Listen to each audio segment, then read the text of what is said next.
Mi nombre es Yurilis Fuentes Silva, soy doctoranda del programa de doctorado en Ciencias de la Educación de la Universidad Nacional Experimental de Guayana. Mi ponencia se titula Revalorización del cuidado de sí, empoderamiento en lupus, un acto de educación entre pares. Este es el temario que vamos a seguir y primero vamos a comenzar definiendo el problema. El lupus eritematoso sistémico es una enfermedad autoinmune en donde el sistema de defensa se desordena y comienza a atacar a diversos órganos y pasa por periodos de actividad y periodos de remisión.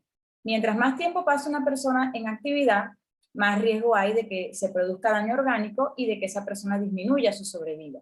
Mientras que más tiempo una persona pasa en baja actividad y remisión, el pronóstico es mejor, hay mayor sobrevida y hay menor daño a órganos.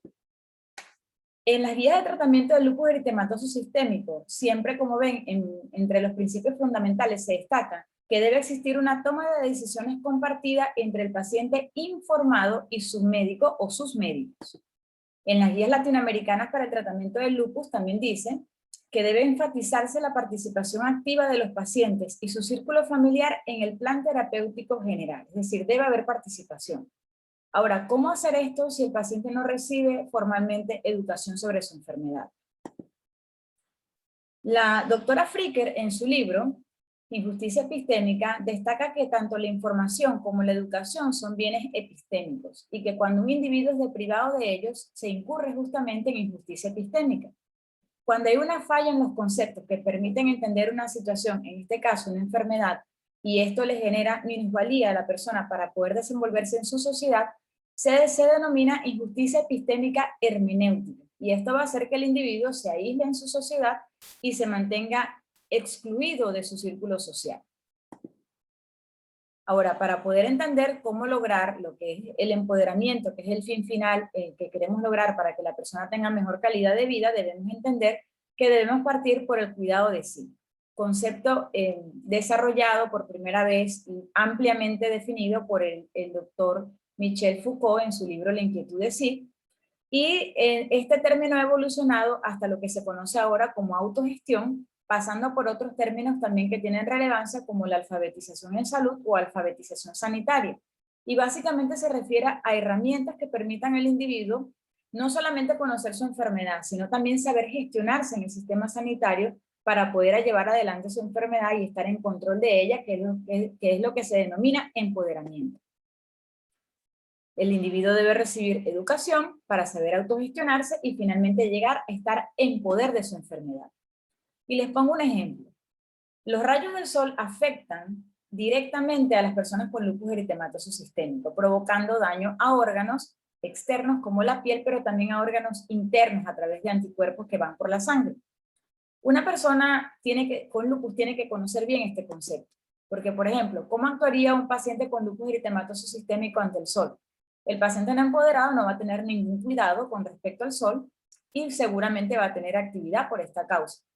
Esto puede perjudicar su calidad de vida y puede provocarle daño orgánico, mientras que un paciente empoderado toma las medidas necesarias y puede tener pleno disfrute de su actividad al aire libre, simplemente con haber conocido y haber hecho estos cambios en su estilo de vida. Es decir, que es posible que una persona pueda llevar adelante su enfermedad simplemente estando empoderado en ella.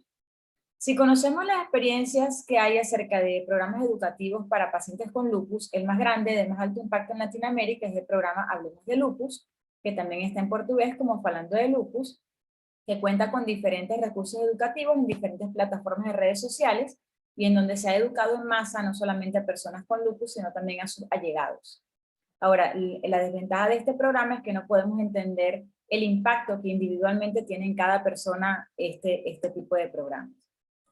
Otro importante programa a destacar es el programa de educación con pares en lupus eritematoso sistémico, liderado por la doctora Williams de la Universidad de Carolina del Sur, y ha encontrado a través del apoyo de pares en pacientes afrodescendientes con lupus mejoras en la autogestión, en la actividad por lupus y por ende en la calidad de vida. Lo que se pretende entonces es generar un programa. Ahora, ¿es posible generar un plan educativo que favorezca la autogestión y contribuya a desenlaces positivos en lupus eritematoso sistémico? Pues se propone crear un programa que trate de abarcar las manifestaciones clínicas variables de los pacientes y sus diferentes niveles educativos, sus diferentes momentos de la enfermedad, y que entendamos que los pacientes son de diversas edades, porque es una enfermedad que puede ocurrir en diversos grupos etarios, y entender que lo que perseguimos es lograr la autogestión y finalmente el empoderamiento. ¿Cómo lograrlo? Pues se plantea hacerlo a través del nuevo constructivismo, generando un aprendizaje significativo, con pensamiento crítico, utilizando narrativa experiencial, y por supuesto, dado en la época de la pandemia, también amplio uso de las tecnologías de la información y la comunicación. ¿Cómo hacerlo? A través de pacientes líderes, pacientes expertos que se encarguen de favorecer la educación o servir de facilitadores a otros pacientes con el fin de generar remisión y baja actividad en una enfermedad que es compleja de entender y que se favorece a través del apoyo de una persona que tiene su misma condición. Y finalmente, la educación a las personas con lupus es el camino para la autogestión y el empoderamiento con calidad de vida.